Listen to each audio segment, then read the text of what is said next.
Alright guys, I'm back. What the heck? Okay.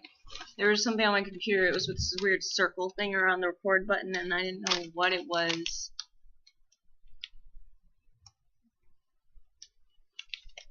But, yeah, I hope I'm not getting bugs on me. I'm in the garage, obviously. And,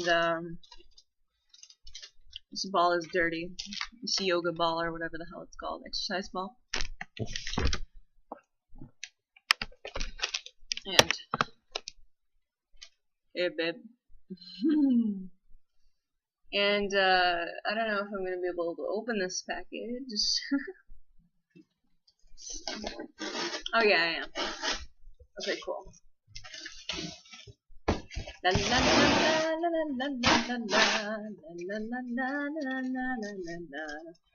the Cookie Jam theme.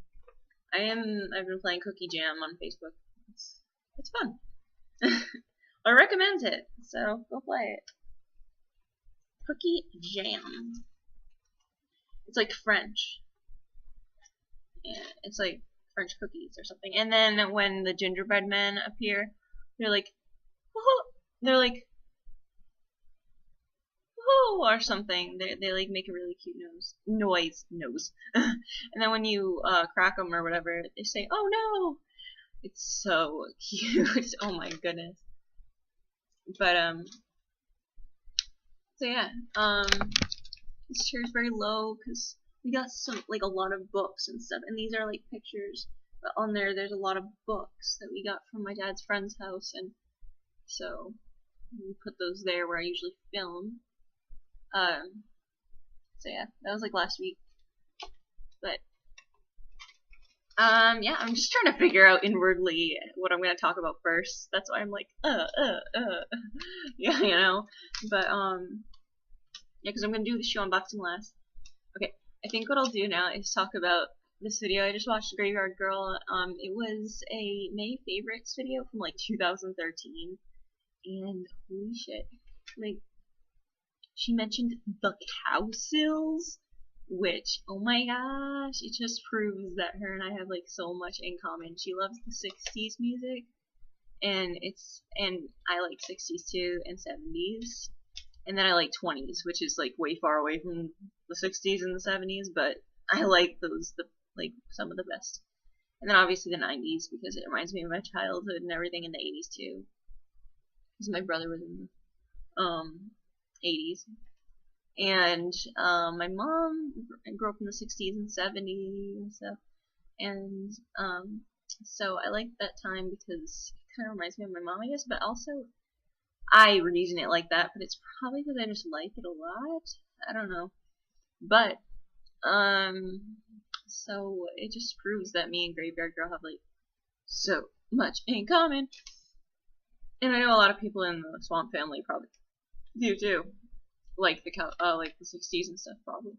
If they're watching her. I don't know. But then again, she makes like videos that people that don't really, I don't know, like people just come there for does this thing really work sometimes, I guess. But yeah. I'm pretty sure a lot of people know her personality and everything, and they find that they relate and stuff to a lot of her interests, but I relate to a lot of her interests. Like the Cowsills. She saw a documentary on it and she put it in her favorites in May 2013. Holy shit, what was I doing? I think I was like, obviously I was in junior year of high school, and I was like pretty much like kind of in a daze because I think I was like in a relationship at the time with a guy that kind of like ruined my fucking life for 2 years, and like, oh my god, that situation was terrible, but it was good. I'm not gonna say the whole thing was terrible, but you know, it was rough. It was rough for 2 years, for 2.5 years really. It was like a long time, like 2.25. I don't fucking know, but yeah, we started dating May 4th, and yeah, so I was like, and we like only dated till like July, but because I remember like we went to a 4th of July party together, and then like a week later or something we broke up. I mean, I talked about that situation a lot with him and stuff, but yeah, it was rough.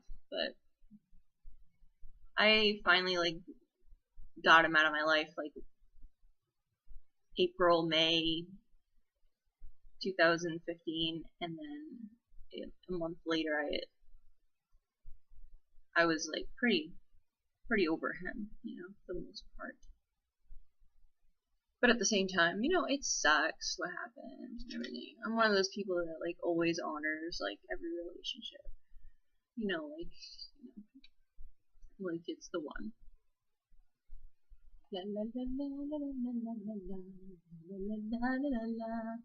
But oh my god, that wasn't what this was about. I'm sorry. But yeah, she like watched a documentary on the Cowsills, put it in her video, and I was like, holy shit, this is awesome. And the Cowsills, they sang a lot of songs, but one song that I always think of when I think of them is the Rain, the Park, and Other Things, which was in Dumb and Dumber.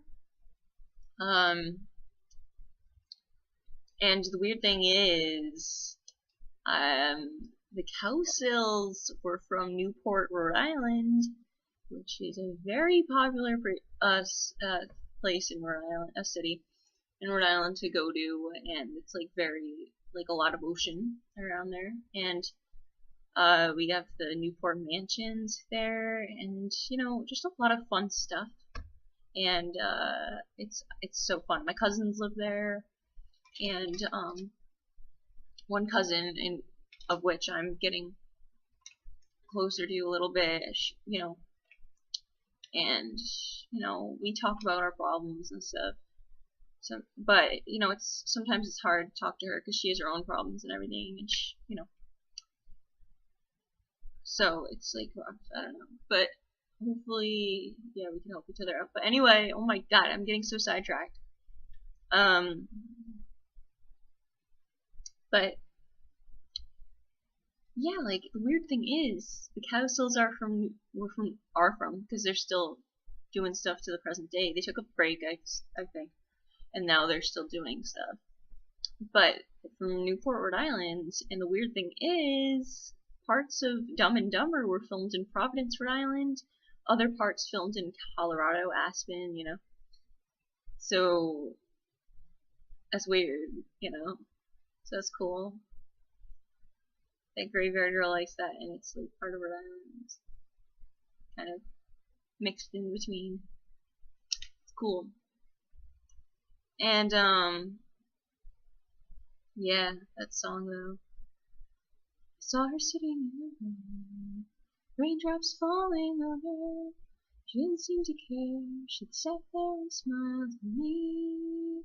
And I knew she could make me happy. Flowers in her hair, flowers everywhere. I love the flower girl, but I don't know just what. She simply caught my eye. I love the flower girl, she seems so sweet and kind. She simply caught my eye. She crept into my mind. Oh my god, I got that mixed up. But yeah, you get the idea. Oh my god, I'm gonna insert a part of it. Probably gonna edit it with Audacity so no copyright shit happens, but yeah. Good song. Check it out. I'll put a link down below as well. But I'll put a little insert. And I saw her sitting in the rain. Raindrops falling on her. She didn't seem to care. She sat there and smiled at me. Then I knew she could make me happy. She could make me flowers in her hair, flowers everywhere.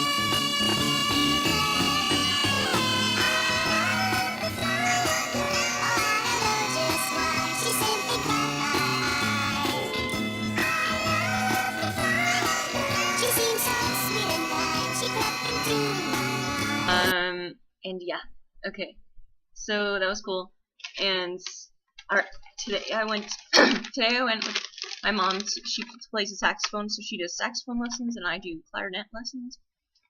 And we go together. And I bought. We couldn't go in right away, so I looked around at the music, and this is the bags they have. Sometimes I get enough to cover like small books or whatever for school, like textbooks, and it just looks really pretty. The bags look nice.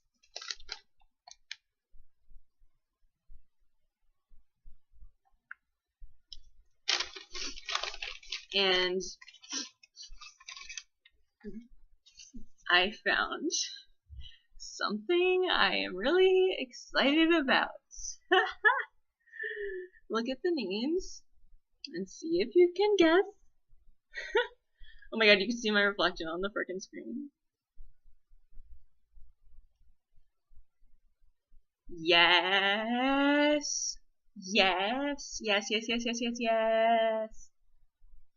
Yes. Okay. I know I look like so crazily excited right now, but honestly, like, I love this fucking play and movie and everything about it. Anything that involves Beauty and the Beast,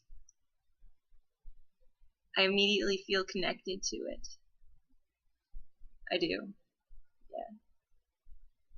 Yeah. I love it! Oh my god. It's for piano and vocals. It's not for the clarinet, but I could still play it, obviously, with the clarinet. I don't give a shit. And also my brother plays the piano and my mom, so they can play it. They can have fun with it, so I figured it would be great for all of us. And, it's like textured. I love it. Embossed. It's so cute. I love it. There's pictures. Oh my god. Oh, I love it. My heart. My friggin' heart. Look at Belle. Oh, I love it. Oh, I love it so much. I was in the Beauty and the Beast play in middle school too.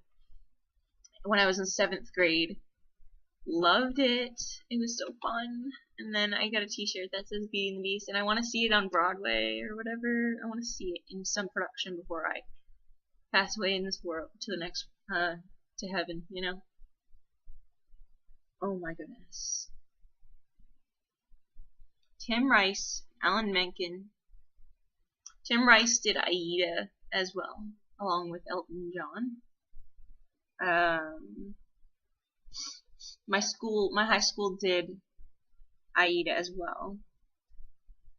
When I was, my high school did Aida. My middle school did Beauty and the Beast. My high school did Aida when I was in freshman year, and it was really fun as well.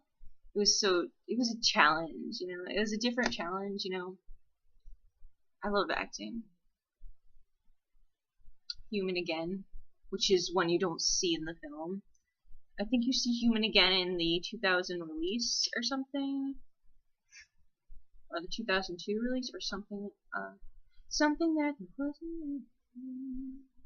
There's something sweet and almost kind, but he was clean and he was coarse and unrefined, and now he's dear and so sure. I wonder why I didn't see it there before. I'm gonna love practicing with this. I'm gonna love it. And my brother sings as well, so he'll like singing these too, probably. I mean, it didn't look like it was in absolutely perfect condition. It looked like there were fingerprints on it and stuff, and you could see that very well with the black. You could totally see that, you know, fingerprints very well with the black. But there were no other copies. I feel like it was meant for me to take it and bring it home. I am in love with it. And next week when I go to school and then I, you know, get to stop at Walmart afterwards, I'm going to check out their Beauty and the Beast puzzle, because I saw it the other time when I went. And I just want to get it. I want to see if I can get it. Um, or, I'll just look at it at least. And they have little bell backpacks too, and like little notebooks and stuff. I love it. I've always loved Beauty and the Beast because of the essence. It's like got a lot of depth. It's not like the other Disney films. It's not like the other fairy tales out there. It's different and special. And the story is perfect. It's like, I love it so much, and I've always loved it.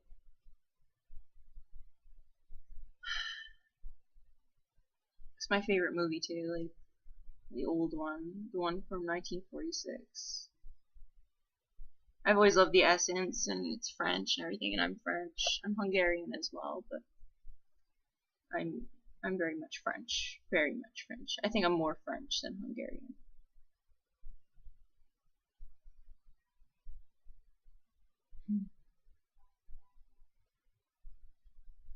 It's just, I feel so much connection to to Beauty and the Beast, I feel so much connection to it on a deep, like, level that you can't even touch unless you, like, feel it too, you know what I mean? So I adore it. Needless to say.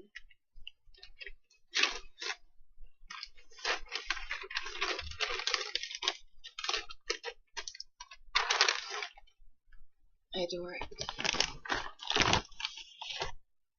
And, okay. La, la, la, la. And, I mean, I have so much in common with Belle, too. Like, I love reading. Okay, it's like my favorite hobby, practically. My favorite pastime. I'm in love with reading. In love with it. And, I just feel like I have the same essence as her, like, just inwardly, like, I'm really friendly and everything.